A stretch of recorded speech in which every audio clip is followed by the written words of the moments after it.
Hey everybody, welcome to the property chat with me, K to the Jizu. And in this video I plan to answer the questions that have been asked in this video. There have been a lot of questions that were asked. Most of them I responded, but then I realized that there's a huge difference between responding by text and responding by words, by voice. It's a big difference. Words speaks volumes. So that's what I'm going to be doing here. So it's quite a few questions. Some is positive, some is questions of concern, some is slightly not so positive. But what can we do, man? We're not in control of anybody's emotion, anybody's reaction. I'm in control of my own and how I respond. So let's jump over and start with the first question. First question was asked by Elizabeth. She said beautiful. She gave me emoji red eyes.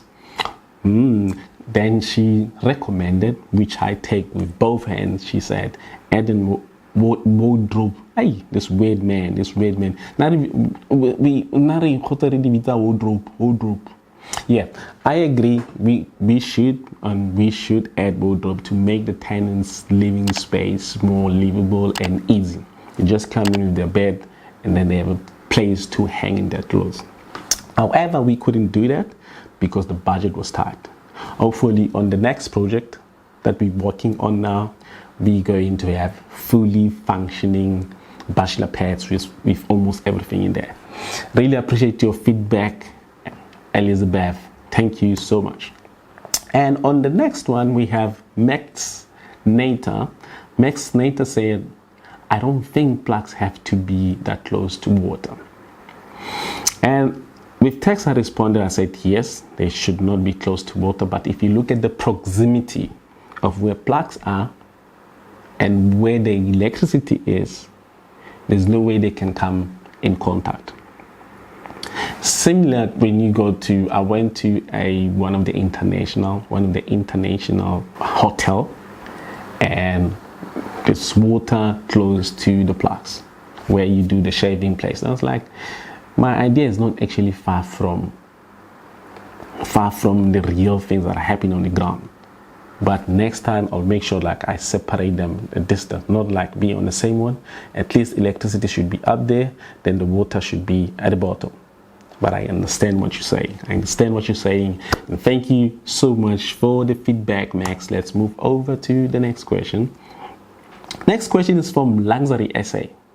Luxury said, where do people wash their hands after using the toilet since there is no basin in the bathroom? Luxury. That's a very, very question, man.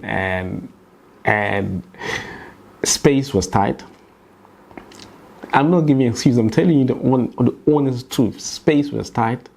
We realized that if we put in the toilet and the shower, if you're going to put all of those toilet, basin and shower, you need certain amount of meters.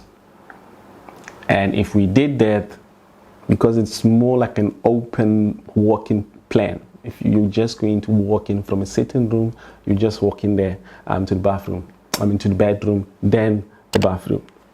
So if we did that, we were going to take more space. Then it means it was going to have a tiny door going into the bedroom. Then we're like, which one to sacrifice? And we sacrificed the basin, unfortunately. But your point is very valid, because we need to wash hands in there. We need to brush our teeth. And man, this was my first project. Second project, and we keep learning. But Luxury, appreciate you, man, and thanks for the feedback. Next question is from Koli Kilebuhile. Koli says, so it's nice plan. How much can you make a plan just like this? I am in Pandamatenga, Botswana. Hey, Botswana, I already have 20 tenants to move in if I finish building. How much do I need to complete the project? To be honest, I cannot tell you from the top of my head how much you're going to need to complete the project. because you need to have an architect, you need to have the team that's going to work with you, the engineers and all of those people, and from your plans that you have, then you're going to need to give your plans to somebody who does the BOQ. BOQ is bill of quantities, and the bill of quantities, then they can do the estimates on how much you're going to need to complete the project from start to end. So from the top of the head, I cannot tell you, but what I can tell you is that, man, I'm super excited for you for getting started into 20 units, because the most difficult thing is getting started. It is not easy. It is hard. It is difficult. It's stressful. It takes forever. But for the fact that you've started, and you've started with a big number, huge number of units, 20 units, that means your return on investment is going to be crazy, depending on how much money you spend. You're looking at 20, 21, almost 40 returns on your investment. Well done, man. Let's keep in touch and hear how it goes. Then we have Brenda. Hello, is this property in Protea? I have a question. Where do people brush their teeth and wash their hands after going to the loo? Brenda, my property is not in Protea land, it's in Kagiso Reed Valley, extension 3. And your question is very valid. As I've mentioned, as I've responded to Luxury SA, ran out of space, we just decided to sacrifice the basin. We messed up, but we learn and we grow from every step. Next one, we have Bonolo. Bonolo said, amazing work. How much did the whole project cost you? Bonolo, I have this video over here. Please check it out. That's how much I spent on the project, and I was just doing by myself. More like, like when Nipsey Hussle said we took the stairs. Took the stairs means we decided to learn the process by ourselves. I didn't get anybody to come do it for me. I wanted to be part of it so I can know each and every step. And in that way, you commit a lot of mistakes. You do quite a lot of mistakes, and as such, you learn from that. So the whole project, please check in this, and then you will see all the numbers. Then you have Franco. Franco said, I would like to know how the electric stoves, if any, are carried due to the multi-room units. Any advice in this regard from? I remember Franco. Franco is in Namibia. Yeah. Franco, what we did is we have the main box from Eskom. Eskom is the electricity provider in South Africa. Right. From there, each and every room has its own electricity meter box with a lot of switches and plugs. Once I'm in room 1 and I connect my stove, my fridge, it doesn't affect other people's power usage. And then you have your own meter in there, so it's managed like that. Then we have Tsietsi. Do you need paperwork for this business or any registration? Right. To be honest with you, Tsietsi, you do need paperwork. A lot of it. But when I did this one, I just did it because I wanted to do it. And I didn't follow protocols. And if the municipality comes and say this is not approved, they have the right to break it down and give me nothing. They won't compensate me. So what you're going to need, which I'm working on building a course on this one, on how to get started. But I'm going to respond to you, TSC, my brother or my sister. Okay, you need a lot of paperwork. You need plans, the building plans. You need the building plans to be approved by municipality. You need architect to work with you. You need architect to work with you. You need a surveyor to work with you. You need environmental what? The guys that checking the land if it's properly, if it's good to build whatever that you need to build, right? And once your plans are approved, you will need what do you need? There's a lot of things that you need. You need to rezone it to say this is not a standalone property anymore, house anymore. Now this is a multi-let. Multi-let means there's more than one house in there, more than one person living in there. And rezoning, since I'm doing it, my current project is expensive. It takes forever. I guess it depends on different municipalities. We're looking at 40 to 60,000 of just rezoning, and you need a town planner to do a whole lot of that for you. So you need a paperwork. You need to spend quite a lot of money to do it properly before you start breaking the ground, before you start working on the land to do your building. So paperwork is needed, and once you do it properly and it's done properly, nobody can come, any municipality can come and break it down. Right? They cannot do that. And the multi-lets, what I believe and what I'm going to try to do in the future is, like when you go to the building, like the flat has apartment one, let's say the flat has 6 apartments. And if you did them as multi-lets, you are allowed to sell those apartments separately.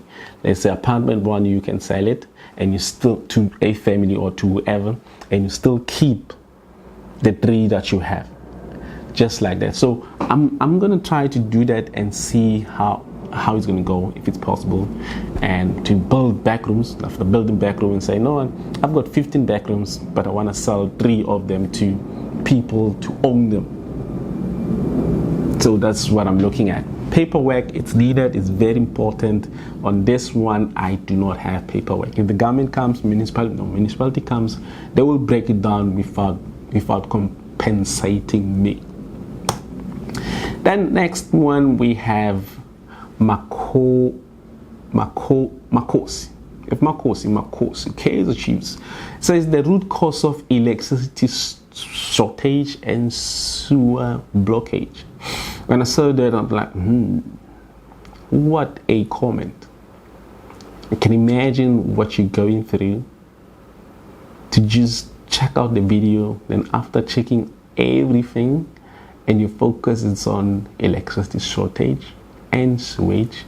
I do not understand why electricity shortage in this instance. I do not understand why blockages in this instance, but you have your own point of argument, and I hear you, and man, all I can do is to give you a hug. All of us, we do need hugs. We love you, man, and all the best. Next one, protection fee is coming, my brother. Then they laugh. Protection fee is coming, my brother. Then they laugh. That's James.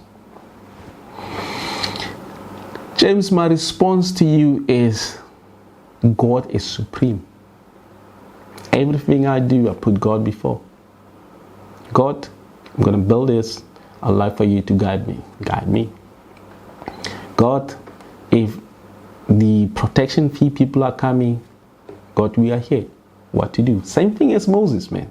Moses went to Egypt. I'm a Christian. I'm a believer. That's why I'm telling you all of this. He went. God said, "Go get my people from Egypt." They had to cross. Then they were at the ocean, and the enemies were coming to kill all of them. He said, "God, we are here. What now?" Point your stick into the ocean. What happened? It opened up. They walked on. All of them passed. And it closed afterwards. So all I'm saying to you is God is supreme. I believe in Almighty God. I read my Bible every day. So when they come, I'm going to go back to the Almighty, the one that is in control. And I'll say, God, they are here. What to do? He is supreme. He has answers for everything. We shouldn't use our skill, our wisdom, and everything to solve the problems. He is the supreme God. He's above everything. That's all I can say, James. But I understand what you're saying. I don't understand why you're laughing. But that's all okay. It's you, man. All we can do is to give you a hug again. Then we have Secoline. Secoline is my friend. He's a friend of mine, very close. We work together on a project, and I'm still gonna visit him and his wife. And yeah, we call each other Bafo. So good work, Bafo. All the best. Thank you, Bafo. I can't wait to meet you soon, Bafo. Then we have Lesang. Says, wow, amazing stuff. Lesang, thank you so much for the feedback. We have Mashadi. Mashadi said, beautiful. You got yourself a Sabi. Mashadi, really appreciate you joining the community. We're gonna do similar kind of things of project later this year or early next year, 2026, and I guess you're gonna be loving a whole lot of this. Mashadi, appreciate your positivity, man, spread. It's contagious. That's why she has 3 people liking what she said. Then we have Ngosinati. Ngosinati say, that thing is called basin. You know, sometimes when you're creating videos and you basically don't remember quite a lot of things, so you don't know what to say. So I then put this, and I was like, you know, that outside basin thing where people do the washing. Yeah, then Kosinati helped me out. Kosinati, thank you so much, man, for your positivity. Really appreciate you, and really appreciate your contribution in this matter. Then we have Rosina. Rosina said, wonderful place to stay. I'm glad that you love the place. I'm glad that you love the place. The next project is going to be better than this one. I promise you. God is supreme. So Nwabile says, thanks for the video. Was definitely inspired by doors and stylish. Yeah, man. Nwabile, we ran out of budget. What we needed to do was to buy doors, and then we needed to have, the butlers. Both of them were like expensive. Then I was like, man, how do we go about this? Then I spoke to one of the guys who are doing the butler doors. I said, man, I went to Pinterest. I said, man, I want a door like this, and I need the door to have more like the butlers.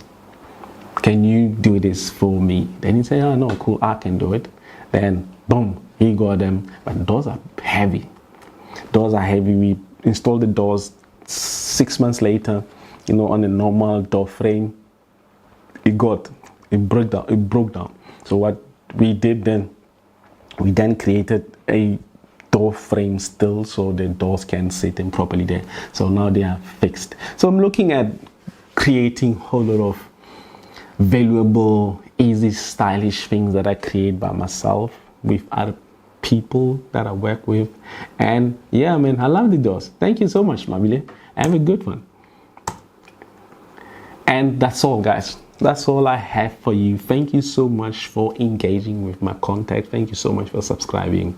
We're going to grow. We're going to do quite a lot of things. If you guys have feedback, if you have questions on how to get started, let me know in the comment section, and I'll do my best to respond to you. And if you urgently need a door response and you're very serious about what you're saying, go on to my YouTube, check in the details, get my email, send me that email, then I will respond to you. I'm responding to about 10-20 emails a day, and that makes me more happier. And once you send me an email, it shows that you are really serious about this. So thank you so much. We'll see you on the next one. If you enjoyed this video, you will definitely going to enjoy this one. And KG, I'm out. Take care.